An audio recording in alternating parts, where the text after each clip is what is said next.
Boa noite a todos, que todos sejam muito bem-vindos, com alegria, com amor. E vamos começar com o nosso livro Mantras de Vida de Loester.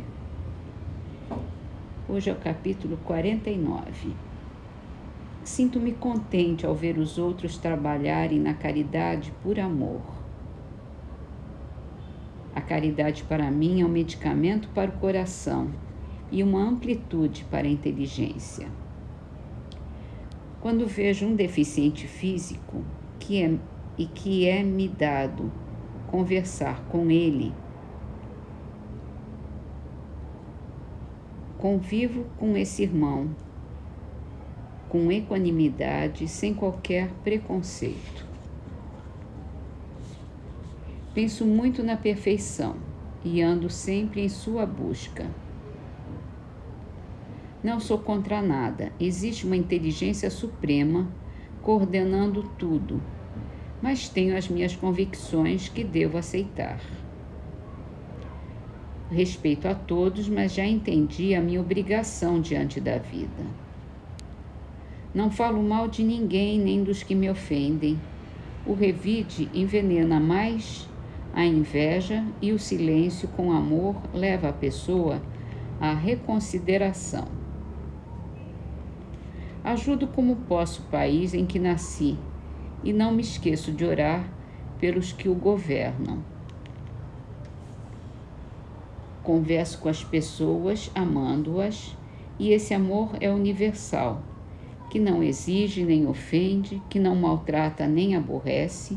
Deixo um bem-estar nela e em mim, que somente essa virtude pode alcançar. Quando me comunico com alguém e que a alegria se faz presente na minha afeição, estou doando e recebendo luz, principalmente quando o assunto é de fundamento nobre. Confio que a medicina terrena haverá de aprender o valor imensurável da alegria e do amor dentro da pureza que nos compete anunciar. O universo ama e sorri em todas as direções, e eu faço o mesmo, por saber que tudo isso vem de Deus, pelos canais sublimados do Cristo. Vamos então para o Livro dos Espíritos, falando sobre a felicidade. É a pergunta 923. O que para um é supérfluo não representa para outro necessário e reciprocamente, de acordo com as posições respectivas? Sim, conforme as suas ideias materiais, os seus preconceitos, a sua ambição e as suas ridículas extravagâncias, a que o futuro fará justiça quando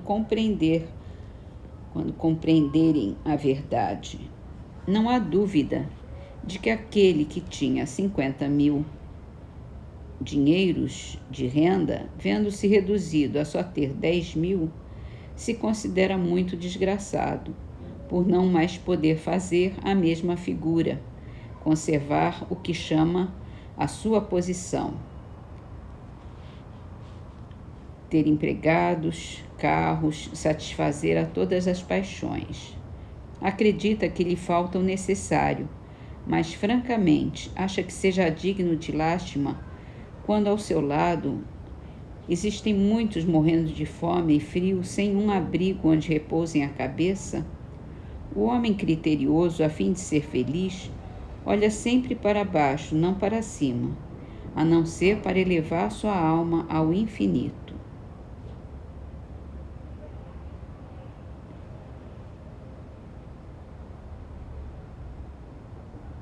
Realmente. Vamos então para o livro A Gênese, onde nós estamos estudando os fluidos. E estamos aqui no capítulo Qualidade dos Fluidos. Sendo apenas espíritos encarnados, os homens têm uma parcela da vida espiritual, visto que vivem dessa vida tanto quanto da vida corporal. primeiramente durante o sono e muitas vezes no estado de vigília. O espírito encarnado conserva com as qualidades que lhe são próprias o seu perispírito, que, como se sabe, não fica circunscrito pelo corpo, mas irradia ao seu derredor e o envolve como que de uma atmosfera fluídica. Pela sua união íntima com o corpo, o perispírito desempenha preponderante papel no organismo. Pela sua expansão, põe o espírito encarnado em relação mais direta com os espíritos livres e também com os espíritos encarnados. O pensamento do encarnado atua sobre os fluidos espirituais como o dos desencarnados e se transmite de espírito a espírito pelas mesmas vias e, conforme seja bom ou mal, saneia ou vicia os fluidos ambientes. Desde que estes se modificam pela projeção dos pensamentos do espírito, seu invólucro perispirítico, que é parte constituinte de seu ser e que recebe de modo direto e permanente a impressão de seus pensamentos, há de ainda mais guardar a de suas qualidades boas ou más. Os fluidos viciados pelos eflúvios dos maus espíritos podem se depurar pelo afastamento destes, cujos perispíritos, porém, serão sempre os mesmos, enquanto o espírito não se modificar por si mesmo. Sendo o perispírito dos encarnados de natureza idêntica dos fluidos espirituais, ele os assimila com facilidade, como uma esponja que se embebe de um líquido. Esses fluidos exercem sobre o perispírito uma ação tanto mais direta quanto por sua expansão e sua irradiação. O perispírito com eles se confunde. Atuando esses fluidos sobre o perispírito, este, a seu turno, reage sobre o organismo material com que se acha em contato molecular. Se os eflúvios são de boa natureza, o corpo ressente uma impressão salutar. Se são maus, a impressão é penosa. Se são permanentes e enérgicos, os eflúvios maus podem ocasionar desordens físicas. Não é outra a causa de certas enfermidades. Os meios onde superabundam os maus espíritos são, pois, impregnados de maus fluidos que o encarnado absorve pelos poros perispiríticos, como absorve pelos poros do corpo as miasmas pestilenciais. Assim, se aplicam os efeitos que se produzem nos lugares de reunião. Uma assembleia é um foco de radiação de pensamentos diversos. É como uma orquestra, um coro de pensamentos, onde cada um emite uma nota. Resulta daí uma multiplicidade de correntes e de eflúvios fluídicos, cuja impressão cada um recebe pelo sentido espiritual, como num coro musical. Cada um recebe a impressão dos sons pelo sentido da audição. Mas, do mesmo modo que há radiações sonoras, harmoniosas ou dissonantes, também há pensamentos harmônicos ou discordantes. Se o conjunto é harmonioso, agradável, é a impressão. Penosa se aquele é discordante. Ora, para isso não se faz mister que o pensamento se exteriorize por palavras. Quer ele se externe, quer não, a irradiação existe sempre.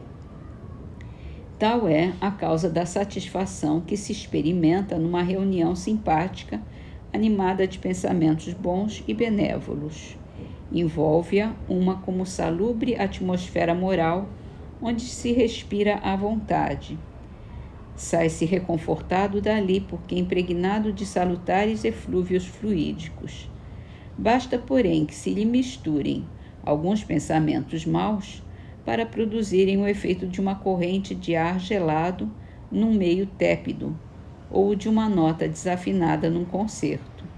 Desse modo, também se explica a ansiedade, o indefinível mal-estar que se experimenta numa reunião antipática, onde malévolos pensamentos provocam correntes de fluido nauseabundo.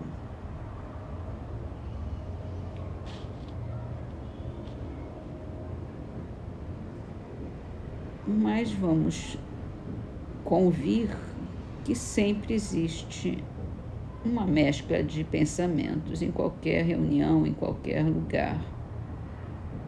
Nem todos estão sempre sintonizados no mesmo pensamento bom, né?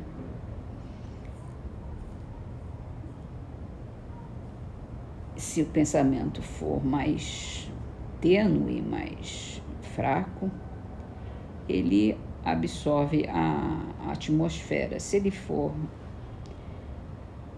mais perturbado, ele realmente pode perturbar o resto do ambiente, né? Assim, devemos vigiar os nossos pensamentos,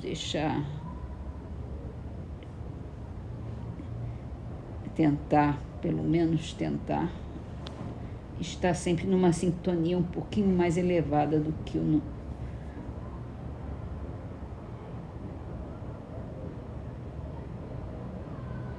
normal, do que o convencional.